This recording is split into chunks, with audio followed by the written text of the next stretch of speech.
सभी व्यूअर्स को मेरा नमस्कार। मैं मोनिका इनकम टैक्स के इस आज की वीडियो में आप सभी का स्वागत करती हूँ। इनकम टैक्स में हमारा जो चैप्टर चल रहा है वो चैप्टर है इनकम फ्रॉम हाउस प्रॉपर्टी, यानी कि मकान संपत्ति से आय। इस चैप्टर से रिलेटेड मैं आपसे कुछ एक वीडियोस पहले ही शेयर कर चुकी हूँ, जिनमें जो संबंधित रूल्स हैं, जो नियम हैं आयकर के इस चैप्टर से संबंधित, वो मैं आपसे शेयर कर चुकी हूँ। और इसमें हम वार्षिक मूल्य की गणना करना सीख चुके हैं। मकान संपत्ति के वार्षिक मूल्य यानी कि एनुअल वैल्यू की कैलकुलेशन जो है, इसके अंदर भी हमने किराए पर उठाई गई मकान संपत्ति के वार्षिक मूल्य की गणना, और दूसरा स्वयं के निवास यानी कि खुद के रहने के जो काम आती है ऐसी हाउस प्रॉपर्टी के वार्षिक मूल्य की गणना के संबंध में जो प्रोविजंस हैं, जो रूल्स हैं, उनको डिस्कस किया पिछले कुछ एक वीडियोस में। अब हमने जो एक टॉपिक और किया था वो था deduction from annual value of house property, यानी कि मकान के वार्षिक मूल्य में से दी जाने वाली डिडक्शंस। तो जैसा कि मैं आपको पहले बता चुकी हूँ कि दो कटौतियाँ हैं यहाँ पर ऐसी। पहली तो है वैधानिक कटौती यानी स्टैट्यूटरी डिडक्शन, और दूसरी है ऋण पर ब्याज की कटौती यानी कि deduction for interest on loan. तो जो ये इंटरेस्ट ऑन लोन का पॉइंट है, ये अब से पहले हमने न्यूमेरिकल क्वेश्चन में नहीं किया। तो कुछ एक न्यूमेरिकल क्वेश्चंस भी हमने किए थे पहले, जिससे संबंधित मैं वीडियोस और पीडीएफ आपको भेज चुकी हूँ, लेकिन उनमें इंटरेस्ट ऑन लोन का जो ये पॉइंट है ये पहले नहीं आया। तो आज हम ये क्वेश्चन नंबर 7 देखेंगे, सो दैट आपको इंटरेस्ट ऑन लोन की डिडक्शन कैसे देनी है इसके बारे में भी जानकारी हो जाए। तो क्वेश्चन नंबर 7 आपके सामने स्क्रीन पर डिस्प्ले हो रहा है। तो आप देखिए, इसके अंदर आपको 3 मकान बता रखे हैं, ठीक है। और आपको इन तीनों मकानों के संबंध में जो है इनका वैल्यूएशन जो है या जो वैल्यू है वो ज्ञात करनी है। असेसमेंट ईयर 2020-21 के लिए इनसे आपको टैक्सेबल इनकम की जो है कैलकुलेशन वो करनी है। तो सबसे पहले आप देखिए, तीनों मकानों के रिगार्डिंग आपको क्या क्या दे रखा है। स्टैंडर्ड रेंट दे रखा है, फेयर रेंट दे रखा है, म्युनिसिपल वैल्यू पर एनम है, ये सारा ध्यान दीजिएगा 12 महीनों के लिए। एनुअल रेंट ऑब्वियसली 12 महीने का रहा होगा। Municipal taxes for full year, paid unpaid by house owner. पहले मकान के अनपेड हैं, दूसरे मकान के पेड हैं और तीसरे मकान के भी पेड हैं। वैकेंसी पीरियड जो है वो आपको तीनों मकानों के रिगार्डिंग बता रखा है। पहले मकान का 3 महीने, दूसरे का 2, तीसरे का 1। इसी प्रकार अनरियलाइज्ड रेंट आपको तीनों मकानों का 2 महीने, 3 महीने और 6 महीने बता रखा है। लोन कब लिया गया वो भी बता रखा है तीनों मकानों का। पहले मकान का 1 अप्रैल 2015, दूसरे मकान के लिए लोन 1 अप्रैल 2018 और तीसरे मकान के लिए 1 अप्रैल 2016 को। और फिर आगे आपको बता रखा है कि मकान बनकर तैयार कब हुआ, राइट। तो फर्स्ट हाउस जो है वो 1 अप्रैल 2017 को रेडी, दूसरा 1 जून 2019 को रेडी और तीसरा 1 जनवरी 2017 को ready. Then rate of interest, जो लोन लिया गया वो कितने परसेंट रेट ऑफ इंटरेस्ट पर लिया गया वो आपको बता रखा है, ठीक है। और लोन कितने कितने का था वो भी आपको क्वेश्चन में दे रखा है कि 8 लाख का पहले मकान के लिए, 10 लाख का दूसरे के लिए और 1 लाख का तीसरे मकान के लिए। तो यहाँ पर ये पॉइंट हम न्यूमेरिकल क्वेश्चन में पहली बार करेंगे, इंटरेस्ट ऑन लोन का पॉइंट। तो देखिए इसको हमें सॉल्व कैसे करना है, ये आपके सामने सॉल्यूशन है इसका। Computation of taxable income from house property of mister Anil. तो फॉर द असेसमेंट ईयर 2020-21, तो आपको ये देखना है कि सबसे पहले ए पॉइंट में म्युनिसिपल वैल्यू जो है वो कितनी कितनी है। जैसा कि हम जानते हैं कि म्युनिसिपल वैल्यू को हम फेयर रेंट के साथ में कंपेयर करते हैं, दोनों में से जो ज़्यादा होता है उसको हम सी पॉइंट में लिख लिया करते हैं। तो फिलहाल म्युनिसिपल वैल्यू लिख लीजिए आप तीनों मकानों की। पहला मकान जो है उसकी म्युनिसिपल वैल्यू क्वेश्चन में 60,000 दे रखी है। दूसरा मकान जो है उसकी म्युनिसिपल वैल्यू पर एनम या एनुअल जो है वो 66,000 दे रखी है। तो जैसा कि आपको मैं बता चुकी हूँ पहले, यदि कोई मकान प्रीवियस ईयर 2019-20 में बनवाया, खरीदा या बेचा जाता है, तो ऐसी कंडीशन में municipal value, fair rent, standard rent और एनुअल रेंट, ये चारों केवल उतने महीनों के लिए ही आपको कैलकुलेट करना है जितने महीनों के लिए वो हाउस प्रॉपर्टी, वो मकान असेसी यानी कि करदाता के पास में था। अब आप देखिए जो ये दूसरा मकान है ये गत वर्ष 2019-20 के दौरान बना है। आप इसकी डेट देख सकते हैं।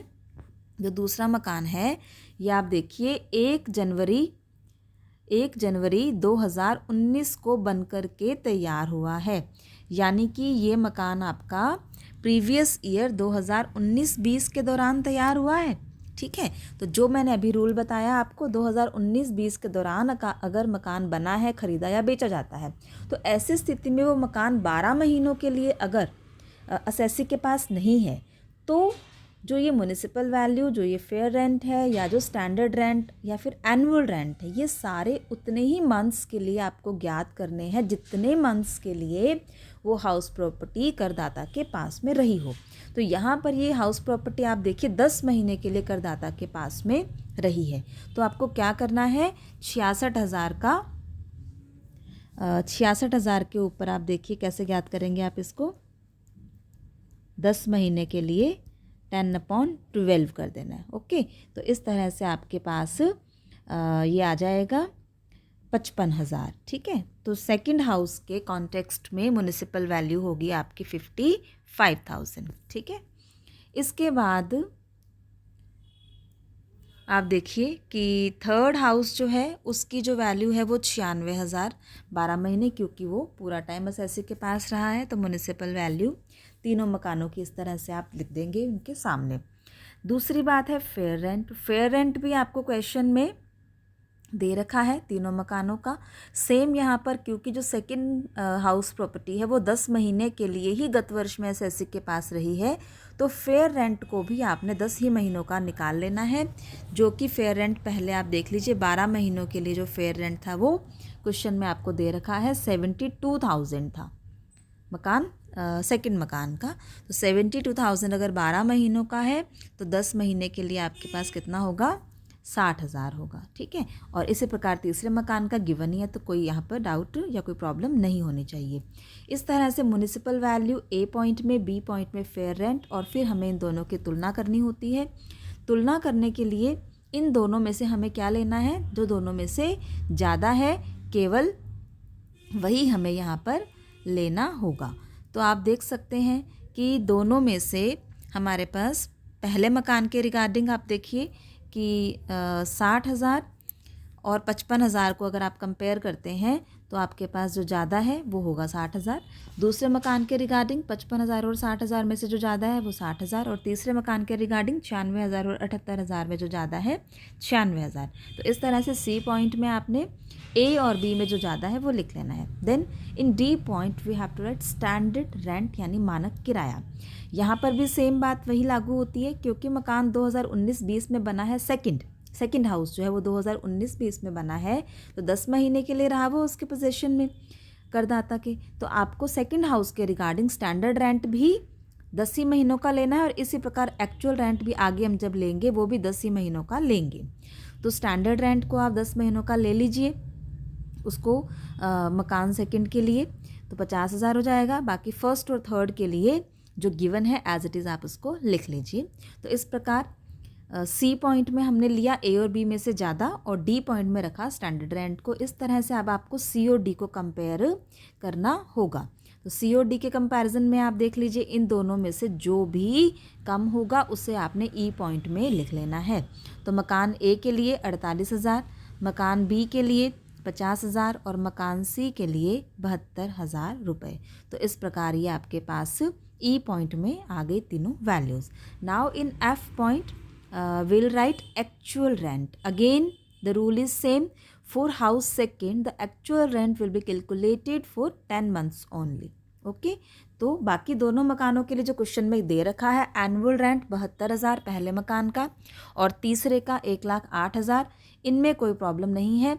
केवल जो मकान सेकंड है उसके लिए आपको जो गिवन है ऊपर क्वेश्चन में एनुअल रेंट वो 12 महीनों का है, आपको यहाँ पर उसको 10 महीनों के लिए निकाल लेना है। तो ये 75,000 10 मंथ्स का आपके पास आ जाएगा। 90,000 दे रखा है आपको आई थिंक 12 महीनों का, और तो इस हिसाब से आपका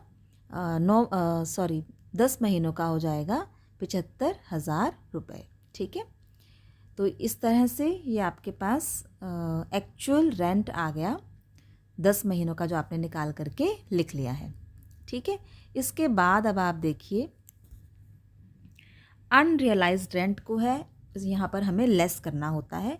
क्वेश्चन में आपको बता रखा है पहले मकान में 2 महीनों का, दूसरे मकान के लिए 3 महीनों का और तीसरे मकान के लिए 6 महीनों का जो रेंट है वो अनरियलाइज्ड है। तो आपको जो एनुअल या जो 12 महीनों का रेंट दे रखा है एनुअल रेंट, उसको आपको 2 महीने के लिए पहले मकान का, 3 महीने के लिए दूसरे मकान का और 6 महीने के लिए तीसरे मकान के लिए ज्ञात कर लेना है। तो सिंपली कैसे करेंगे आप देखिए, ये मैंने यहाँ पर मेंशन कर रखा है 72,000 12 महीनों का है, तो 2 महीनों का कितना होगा 12,000। For second house property 90,000 is for 12 months, so for 3 months it will be 22,500, and for third house annual rent 1,08,000, it is for 12 months, so what will be for 6 months, it will be 54,000। so ये आपके पास unrealised rent तीनों मकानों के regarding आ गए हैं। अब आपको ऊपर वाले रेंट में से इस अनरियलाइज्ड रेंट को लेस कर देना है, तो आपके पास 60,000, 52,500 और 54,000 ये वैल्यूज़ आ जाएंगी। ठीक है, ये आपका क्या है, before adjustment for vacancy period, rent receivable before adjustment for vacancy period, ये आपका एफ पॉइंट में जो वैल्यू थी वो एक्चुअली अभी हमने कैलकुलेट की है। अब फाइनली क्या करना होता है हमें, whichever is higher of E और एफ। ई में अभी हमने ऊपर वैल्यूज़ फाइंड आउट करी थी ना, तो ई को कंपेयर करना है आपने एफ के साथ में। कैसे करना है देख लीजिए अभी आप। तो ये आपका ई पॉइंट है, ई पॉइंट में फर्स्ट हाउस के लिए वैल्यू आ रही है 48,000 और एफ पॉइंट की वैल्यू है 60,000। Then in for second house E point में 50,000, एफ पॉइंट की 50,500 एंड लाइकवाइज 72,000 एंड 54,000 ये वैल्यूज़ आपकी हैं थर्ड हाउस के रिगार्डिंग। ठीक है, अब आपको इन दोनों को क्या करना है, कंपैरिजन करना है इन सब का, पहले मकान में, दूसरे मकान में और फिर तीसरे मकान में। आपको इस तरह से इन सब को कंपेयर करना होगा, और कंपेयर करके इन दोनों में आपको जो ज़्यादा है, जो बड़ी वैल्यू है, विच एवर इज़ हायर, उसको आपने लिख लेना है। तो पहले मकान के लिए 60,000, दूसरे के लिए 52,500 और तीसरे के लिए 72,000।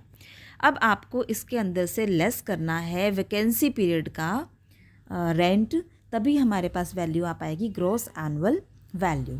तो विच एवर इज़ हायर आपने लिख लिया, उसके ई और एफ में से जो बड़ा था, जो ज़्यादा था, उसको लिख लिया। उसमें से आपको लेस करना है रेंट ऑफ वैकेंसी पीरियड, या आप इसको लिख सकते हैं एडजस्टमेंट फॉर वैकेंसी पीरियड।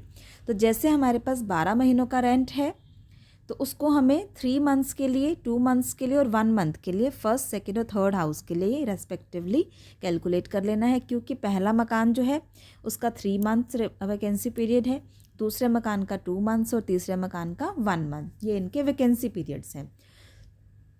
तो पूरे साल का रेंट आपके पास 72,000 है पहले मकान का, तो 3 महीने के लिए आप निकाल लीजिए 18,000। दूसरे मकान का एनुअल रेंट 90,000, 2 महीने वैकेंसी पीरियड का रेंट निकाल लीजिए 2/12 करके। और तीसरा मकान जो है वो 1 महीने के लिए उसका वैकेंसी पीरियड या खाली रहने का पीरियड था, तो 1 महीने के लिए 9,000 ये हो जाएगा। तो इस तरह से आपको ये फाइंड आउट कर लेने हैं वैकेंसी पीरियड्स के रेंट। अब आपको इसको लेस कर देना है, तो आपके पास जो वैल्यू आएगी दैट इज़ कॉल्ड GAV, और we can say gross annual value, right. Gross annual value में से हमें क्या घटाना होता है, municipal taxes paid by the owner of house, मकान का जो स्वामी है, ऑनर है, उसके द्वारा चुकाए गए म्युनिसिपल टैक्सेस। यहाँ पर जो छूट मिलती है वो तभी मिलती है कि म्युनिसिपल टैक्सेस जो हैं वो चुकाए गए हों, पे किए गए हों, ठीक है, और दूसरा इनका भुगतान मकान मालिक के द्वारा किया गया हो, किराएदार के द्वारा ना किया गया हो, ठीक है। और म्युनिसिपल टैक्सेस की जो राशि पे की जाती है उसी के संबंध में छूट मिलती है। अगर कोई राशि बकाया है तो उसके संबंध में छूट नहीं मिलती है। ठीक है, तो ये आपको मैं पहले भी बता चुकी हूँ, मैंने फिर से यहाँ रिपीट कर दिए हैं आपको रूल्स। तो पहले मकान के लिए म्यूनिसिपल टैक्सेस जो है वो अनपेड हैं, तो नील कर दीजिए। दूसरे मकान के लिए एनुअल वैल्यू 66,000 थी और उसका 10% पे किए गए हैं, तो 6600। अब आपको यहाँ ध्यान देना है, ऐसा नहीं है कि 10 मंथ्स की म्यूनिसिपल वैल्यू लेकर उस पर टैक्सेस निकाल दीजिए, ऐसा नहीं है। टैक्सेस जो हैं वो पेड हैं, पेड बाय ऑनर हैं, और म्यूनिसिपल वैल्यू का 10% पे किए गए हैं, तो 6600 पे किए गए हैं, इसलिए आपको यहाँ पर 6600 ही लिखना है। And for third house 3.75% of 96,000, तो ये आपको थर्ड हाउस के लिए 96,000 का 3.75%, तो ये 3600 आपके पास आ जाएगा। इस तरह से आपको ग्रोस एनुअल वैल्यू के अंदर से म्यूनिसिपल टैक्सेस की अमाउंट को लेस कर देना है, then the value net annual value आपके पास आ जाएगी। ठीक है, तो अब आपको ये पता होना चाहिए, मैं बता भी चुकी हूँ आपको, कि नेट एनुअल वैल्यू में से हमें 2 डिडक्शंस मिलती हैं।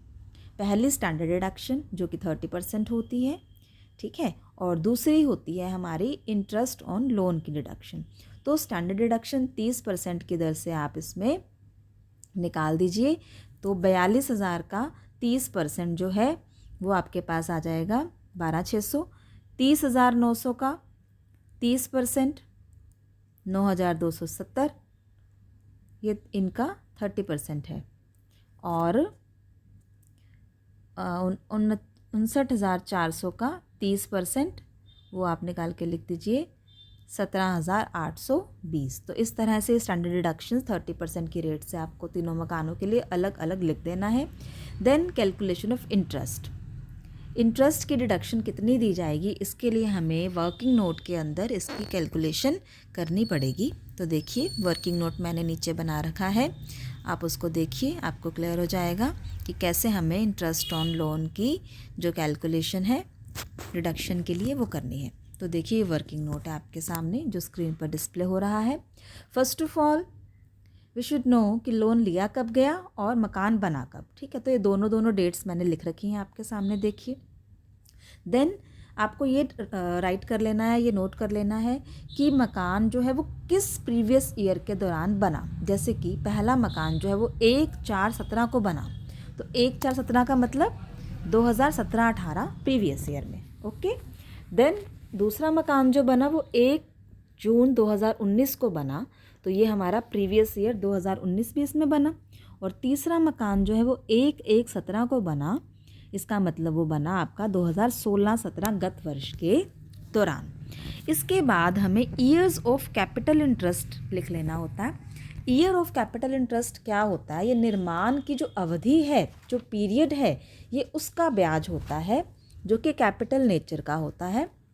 इसको ज्ञात करने के लिए हमें क्या करना होता है, मकान की कंस्ट्रक्शन में कितना पीरियड लगा उसको हमें निकाल लेना होता है।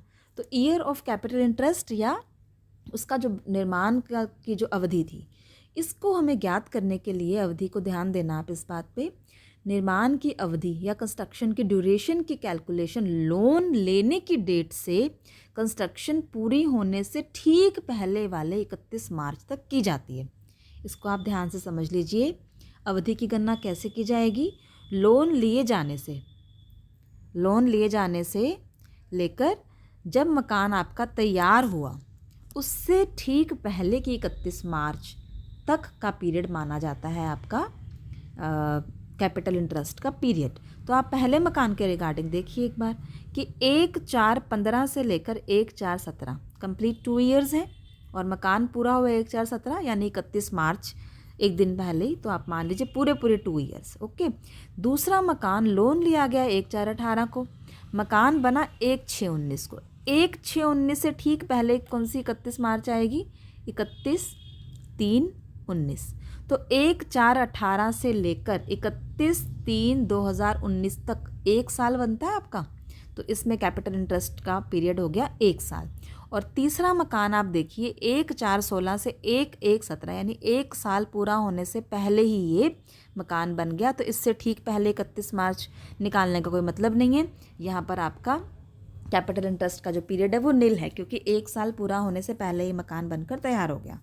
तो दूसरी बात, जैसे ही हम इस अवधि की कैलकुलेशन कर लेते हैं तो हमें क्या करना होता है, इस अवधि के लिए ब्याज की गणना कर लेनी होती है और उस ब्याज को 5 बराबर भागों में बांटकर अगले 5 फाइनेंशियल ईयर्स तक उसकी कटौती दी जाएगी। ओके, कैसे देखिए अभी आप इसमें, मैं आपको और अच्छे से एक्सप्लेन करती हूँ। तो ये आपका आपने नोट कर लिया कि कैपिटल इंटरेस्ट का जो पीरियड है वो कितना है, 2 साल, 1 साल और नील। अब आप देखिए अमाउंट ऑफ लोन कितनी है। पहला मकान 8 लाख का लोन, दूसरा मकान 10 लाख का लोन और तीसरा मकान उस पर 1 लाख का लोन है। ठीक है, और रेट ऑफ इंटरेस्ट नोट कर रखी है मैंने, 8%, 10%, 10%। Now we have to calculate total capital interest. For first house we should calculate for 2 years because years of capital interest are 2 here. Then for second house we should calculate it for 1 year because जो construction का जो period है वो 1 साल का रहा है, 31 मार्च, पिछले 31 मार्च तक देखते हुए। और तीसरे मकान के regarding as we know year of capital interest is nil, so capital interest will also be 0। तो आप देखिए पहले मकान के लिए 8 लाख का 8%, 64,000 1 साल का, जबकि ईयर ऑफ कैपिटल इंटरेस्ट कितने हैं 2, तो 64,000 गुना 2, पहले मकान के लिए 1,28,000, दूसरे मकान के लिए 10 लाख का 10% और 1 साल के लिए 1 लाख और तीसरे मकान के लिए नील। ठीक है, तो ये आपका हो गया कैपिटल इंटरेस्ट। अब आप इसको क्या करोगे, इसको 5 से भाग करोगे। ठीक है, और इसकी 5 अगले वित्त वर्षों तक इसकी कटौती आप देंगे। तो 1,28,000 बटे 5 ये आपको कटौती मिलेगी इंटरेस्ट ऑन लोन की, कैपिटल नेचर के इंटरेस्ट ऑन लोन की। ठीक है, इसी प्रकार 1 लाख बटे 5 20,000 दूसरे मकान के लिए। अभी आप देखिए आगे, इसको मैंने लिख भी रखा है। So as you can see instalment of capital interest यानी जिसकी कटौती मिलेगी 5 भागों में बांटकर, 1,28,000 बटे 5 25,600, 1 लाख बटे 5 20,000 और तीसरे में नील। तो ये तो आपका हो गया capital interest. Then revenue interest. Revenue interest क्या होता है, पिछले पूरे साल से रिलेटेड जो लोन पर ब्याज है वो कटौती के रूप में स्वीकृत होता है, चाहे उसका भुगतान किया गया हो या वो ना किया गया हो। प्रीवियस ईयर से रिलेटेड पूरा का पूरा जो इंटरेस्ट है वो आयगत प्रकृति का होता है, यानी कि वो रेवेन्यू इंटरेस्ट होता है, रेवेन्यू नेचर का इंटरेस्ट होता है। ठीक है, चाहे मकान का निर्माण प्रीवियस ईयर में किसी भी महीने में पूरा हुआ, उससे हमें कोई मतलब नहीं है।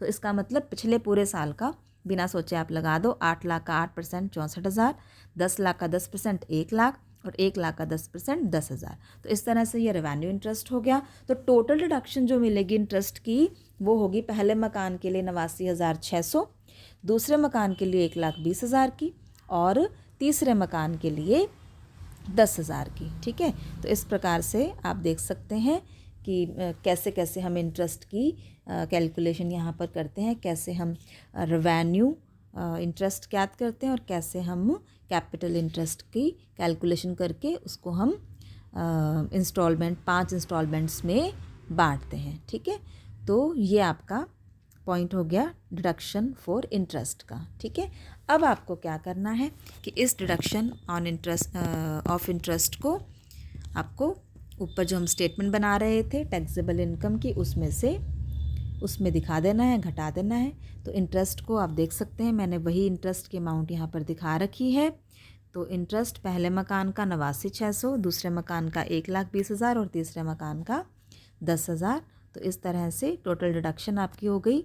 स्टैंडर्ड डिडक्शन और इंटरेस्ट को मिला करके 1,02,200, 1,29,270 और तीसरे मकान के लिए 27,820।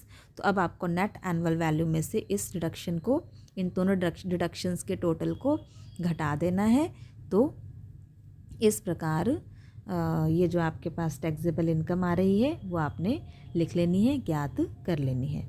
ठीक है, तो इस तरह से आपको इंटरेस्ट ऑन लोन की कैलकुलेशन करके उसकी डिडक्शन लेनी होती है। तो आई होप आपको ये पॉइंट क्लियर हो गया होगा। और भी इससे संबंधित कुछ एक पॉइंट्स अभी हमारे बाकी हैं इस चैप्टर से संबंधित, तो उसमें मैं आपसे अभी एक और वीडियो शेयर करने वाली हूँ इस चैप्टर से रिलेटेड, जिसमें मैं कोशिश करूँगी कि जो बाकी बचे हुए हमारे पॉइंट्स हैं वो आपको समझ में आ जाएँ, वो हमारे कवर हो जाएँ। अभी आज के लिए इतना ही। Thank you so much.